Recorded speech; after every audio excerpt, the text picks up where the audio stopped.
현대제철이 1953년 창립 이후 처음으로 이 부분 직장 폐쇄까지 단행하는 심각한 노사 갈등에 시달리고 있습니다. 바로 성과급을 현대차 수준으로 맞춰달라는 현대제철 노조의 요구 때문입니다. 당진 공장이 문을 닫자 오늘부터는 순천 공장이 부분 파업에 돌입했습니다. 현대제철 냉연 강판을 생산하는 두 곳이 모두 멈춰설 위기에 처했습니다. 자세히 들여다보겠습니다. 산업부 장슬기 기자 나왔습니다. 장 기자, 현대제철 냉연 강판 전면 생산 중단되는 겁니까? 현재 어떤 상황입니까? 네, 먼저 이 현대제철이 생산하는 냉연 강판은 고온으로 압연했던 이 열연 강판을 한 단계 더 압연해서 가공해서 만드는 겁니다. 네. 냉연은 이 표면이 좀 매끄럽고 강도가 좋아서 주로 자동차나 가전 제품에 많이 쓰이는데요.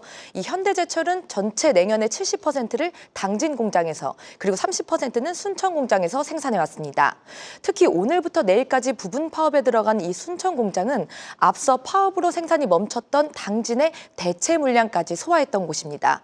현재 이 두 공장 모두 노조가 파업에 돌입하면서 사실상 이 냉연 생산이 전면 중단됐다고 볼 수 있습니다. 근데 현대제철의 냉연 강판은 주로 현대차 그룹에 납품이 되고 있는데 생산 차질이 길어질 경우에 차를 만드는 데 문제가 생기는 것 아닙니까? 네, 맞습니다. 이 현대제철은 연간 약 500만 톤의 이 냉연 강판을 생산을 좀 하는데요. 네. 해외에 수출하는 약 100만 톤을 제외하고 400만 톤은 현대차나 기아에 주로 납품을 합니다. 네. 먼저 지난달 1일부터 22일까지 당진 노조 파업으로 발생한 이 냉연 생산 손실만 보면요. 약 27만 톤, 그리고 손실액은 254억 원으로 현대제철은 지금 추산하고 있습니다. 네. 제가 이 현대제철 측에 좀 취재를 해봤는데요. 당장 내일까지 이어지는 파업은 기존 생산된 재고 물량으로 대응이 가능하긴 합니다. 하지만 문제는 이 파업이 장기화될 경우입니다. 네. 현재 현대제철 노사는 이 임단연 문제로 의견을 좀 좁히지 못하고 있는데요. 만약 이달까지 두 공장의 파업이 이어진다고 좀 가정을 하면 두 달간 약 최대치가 70만 톤까지도 생산 손실이 있을 것으로 추정됩니다. 이렇게 되면 현대차 입장에서도 공급망 차질이 불가피해집니다. 왜냐하면 이 70만 톤이면 현대차가 납품받는 냉연 규모의 약 17%에 달하는데요. 적지 않은 규모입니다. 네. 실제 지난해 10월 사례를 좀 보겠는데요. 현대차 그룹의 부품 계열사인 현대트랜시스의 노조 파업이 좀 있었습니다. 당시 전체 그래프를 보시면요. 전체 자동차 생산량이 증가하는데도 현대차의 생산량은 전월보다 5%가량 줄고 이 현대차의 수출 감소로까지 이어지기도 했습니다.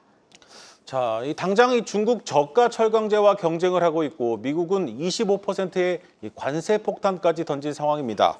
현대제철 지금 안팎으로 그야말로 사면초가 상황인 것 같습니다. 네, 아무래도 트럼프 2기 행정부의 25% 관세 폭탄이 가장 큰 우려점일 것 같습니다. 네. 멕시코에 공장을 두고 있는 현대제철이 관세 폭탄을 피하려면 사실상 미국의 생산 거점을 좀 늘려야 하는데 여기에만 수조 원이 듭니다. 네. 이미 중국의 저가 공세 그리고 경기 불안까지 이어지면서 현대제철의 지난해 영업이익은 전년보다 60% 그리고 당기순이익은 무려 72%나 각각 감소를 했습니다. 결국 현대제철은 뼈를 깎는 구조조정에 돌입했습니다. 이 대상은 지난해 말부터 축소 운영해왔던 포항공장입니다. 현대제철은 오늘 14일부터 포항공장 기술직 1,200명을 대상으로 희망퇴직을 실시하고 또 당진 공장에서 근무할 전환 배치 인력도 모집을 시작했습니다.